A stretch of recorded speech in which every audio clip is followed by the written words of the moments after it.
सभी गुरुमुख भाई बहनों को प्रेम भरी जय सच्चिदानंद जी।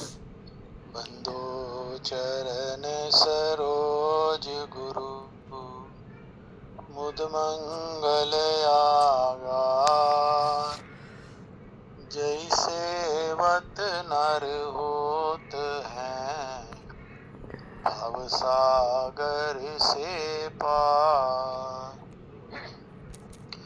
गोरा जी के सिमरन मात्र से नाशत विघन अनंत। ताते सर्व आरंभ में ध्यावत है सब संत। ताते सर्व आरंभ में ध्यावत है सब संत। बोलो जयकारा बोल मेरे श्री गुरु महाराज की जय। हम सभी हर रोज सुबह से लेकर रात तक कितना ही सफर तय करते हैं, कितनी भाग दौड़ रहती है। अगर हम इसमें ही सोचे तो कई बार तो कितने कितने किलोमीटर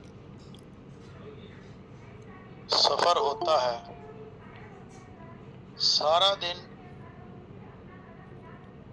एक दौड़ में सभी लगे हुए हैं, चाहे वो घर से बाहर हैं या घर के भीतर ही रहने वाले।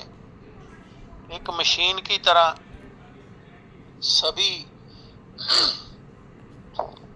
एक भाग दौड़ में लगे हुए हैं। कभी हम सड़क पर देखें एक तरफ खड़े होकर और इसको रियलाइज करें, हम देखते हैं कि कितने ही लोग इधर से उधर कितनी तेजी से और कैसे जल्दबाजी में एक दूसरे को पीछे छोड़कर भाग रहे हैं। और ये सफर हमारा हर रोज चलता है। और अब अगर विचार करें ये सफर समाप्त कहाँ होता है, तो वही स्थान है जहाँ से हमने शुरू किया। जिस बिस्तर से उठे सुबह, उसी बिस्तर पर आकर ये दिन की जो भाग दौड़ होती है वहीं पर समाप्त हो जाती है। घर में भी काम करने वाले सुबह से लेकर रात तक उसी प्रकार भाग दौड़ में हैं और रात को फिर उसी बिस्तर पर सफर वो भाग दौड़ खत्म हो जाती है। अब सारा दिन जो हम क्रियाकलाप करते हैं, कई बार तो नींद नहीं आती, दिमाग में वही बातें घूमती रहती हैं। अर्थात अब बिस्तर पर पड़े हुए भी मानसिक रूप से हम भाग दौड़ कर रहे हैं। विचार करें कि अगर ये रात ना होती तो हमारा क्या हाल होता। परमात्मा ने एक टेम्परेरी सा ठहराव हमारी जिंदगी में लगाया कि कितनी भी भाग दौड़ कर लें, अंत में इस शरीर को दोबारा रिक्रिएशन करके, रेस्ट करके उसी मैकेनिकल लाइफ में दोबारा सुबह हम फिर से शुरुआत कर लेते हैं। अब इस ठहराव को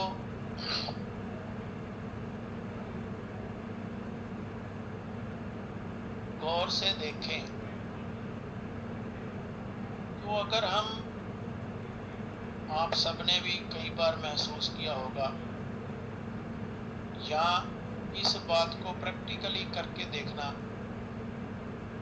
कि जब हम सुबह की भागदौड़ से थक कर रात को आराम करने के लिए जहाँ पर लेटते हैं बैठते हैं, उस वक्त थोड़े पल के लिए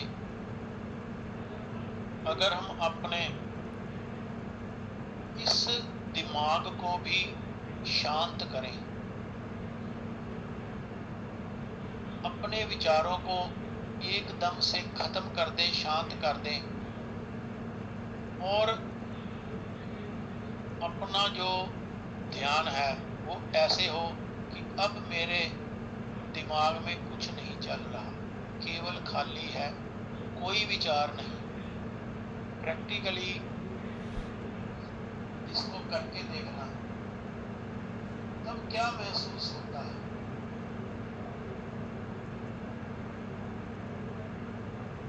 जिस भाग दौड़ में हम पड़े हुए हैं और कुछ प्राप्त करने के लिए ये सारा हमारा क्रियाकलाप होता है, उसमें वो आराम सुकून नहीं मिलता। आने के बाद भी हम ये महसूस करेंगे कि जब हम इस दिमाग को खाली कर देते हैं, कोई भी किसी भी प्रकार का सोच विचार नहीं रखते, तो एक अलग तरह का हमें अंतर मन में वातावरण लगेगा। कुछ शांत महसूस करेंगे और एक अलग तरह के आराम की अनुभूति होती है।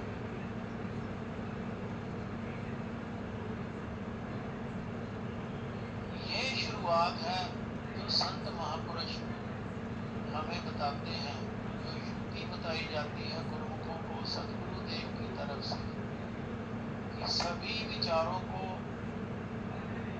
अलग रख दो, मन में कोई भी विचार ना हो। हम सभी ने सुना होगा कि जितनी ज़्यादा जो लोग भाग दौड़ करते हैं, जो बड़े बड़े अपने आप को सेलिब्रिटी कहलाते हैं, वो उन सभी क्रियाकलाप से दूर होकर मेडिटेशन के लिए 1 हफ्ता, 10 दिन, 15 दिन एक अलग से स्थान पर जाकर उन विचारों को त्याग करके इस दिमाग को खाली करते हैं, जिसे मेडिटेशन या योगा कहते हैं। तो वहाँ पर वो उस सुकून को अनुभव करते हैं। हमें तो हमारे सदगुरुदेव ने जो भजन सुमिरन की युक्ति बताई है, वो यही है कि सबसे पहले दिमाग में जितने भी विचार हैं उन सबको अलग कर दो। अब जब हमारा दिमाग बिल्कुल शांत होकर बैठ जाएगा, तब हम वो सुकून, वो शांति, वो आनंद को प्राप्त करेंगे। तो ये जो भागदौड़ है, जहाँ से शुरू हुई वहीं से खत्म, और इस सारा दिन में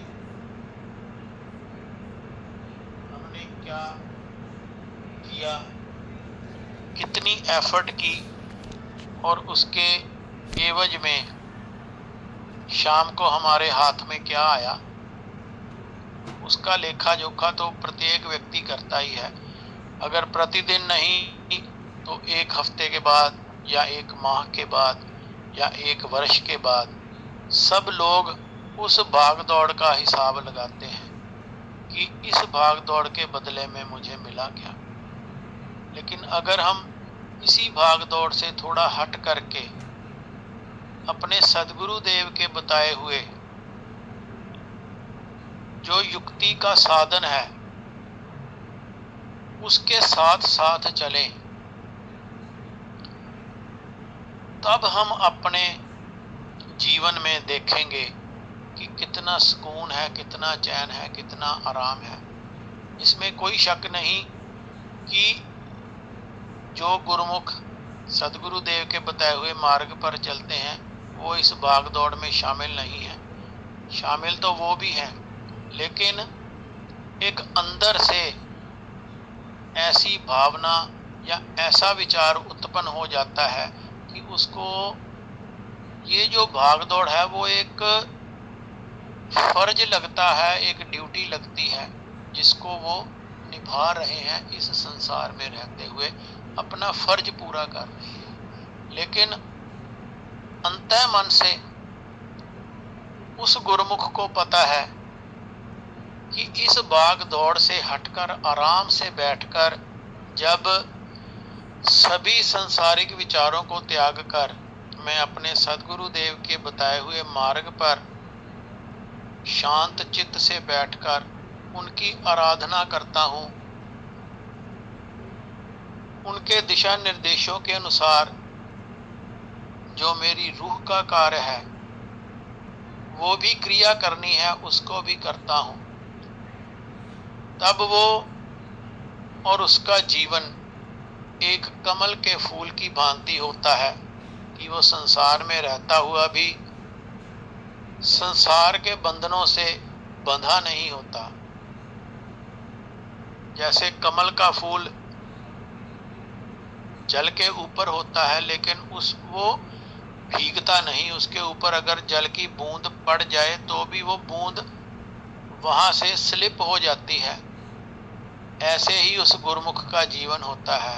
और हमारे परमहंस दयाल जी ने तो एक विशेष कृपा की हुई है हम पर कि इस संसार में रहो, इस संसार में रहते हुए सारे फर्ज पूरे करो।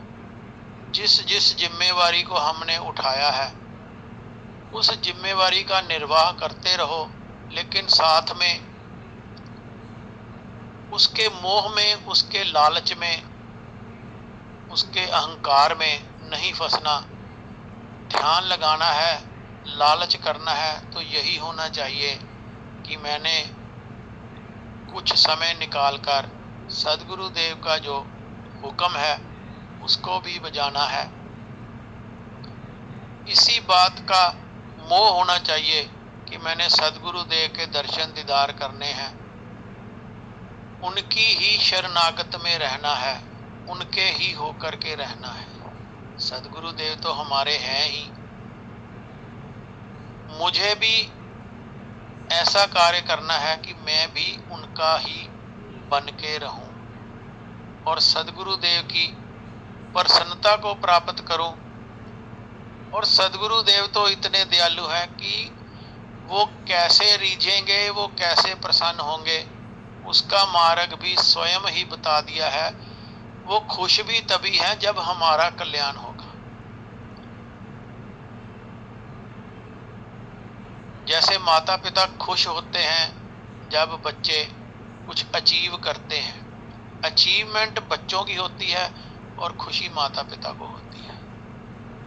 हमने कई बार देखा ना, अचीवमेंट में बहुत से लोग हमारी उस खुशी में शिरकत होते हैं, भाग लेते हैं, लेकिन साथ में धीरे से कहते हैं पार्टी कब दोगे। लेकिन माता पिता बच्चे की अचीवमेंट पर बहुत खुश होते हैं और उसके ऊपर कुछ ना कुछ न्यौछावर करने को तैयार रहते हैं। ऐसे ही हमारे श्री परमहंस दयाल सदगुरु देव जी हैं कि अचीवमेंट हमारी है, हमारी रूह की है और सदगुरु देव हम पर प्रसन्न हो रहे हैं और उस अचीवमेंट को प्राप्त करने के लिए मार्ग बता दिया। और जो गुरुमुख उस मार्ग पर चलते हैं तो सदगुरु देव उस पर रीझते हैं, उस पर प्रसन्न होते हैं। और जैसे माता पिता न्यौछावर करते हैं अपने बच्चों के ऊपर, वैसे ही सदगुरु देव ने तो इतनी बड़ी हमारे ऊपर रहमत की हुई है कि हम अपनी रूह का कार्य करने के लिए सदगुरु देव ने जो नियम बनाए हैं उनका पालन करेंगे तो कितने प्रसन्न होंगे वो कि इस लोक में भी और परलोक में भी हमारे सहाई हैं। ये सदगुरु देव का वरदान है। हमें तो केवल उनकी आज्ञा का पालन करना है और कल्याण हमारा है और उसके लिए भी सदगुरु देव हमारे रक्षा कवच बने हुए हैं। तो हम सबका ये फर्ज बनता है कि अगर इतनी रहमत हम सब पर सदगुरु देव की बरस रही है तो इस सुअवसर का लाभ उठाना चाहिए और सदगुरु देव की प्रसन्नता को प्राप्त करते हुए अपने लक्ष्य को हासिल करें। बोलो जयकारा बोल मेरे श्री गुरु महाराज की जय। दान मोहे दीजिए मेरे गुरुदेवन के देव, और नहीं कछु चाहिए स्वामी निज दिन तुमरी से। भक्ति दान मोहे दीजिए मेरे गुरुदेवन के देव, और नहीं कछु चाहिए स्वामी निज दिन तुमरी से। भक्ति दान मोहे दीजिए मेरे गुरुदेवन के देव, और नहीं कछु चाहिए स्वामी निज दिन तुमरी से। जयकारा बोल मेरे श्री गुरु महाराज की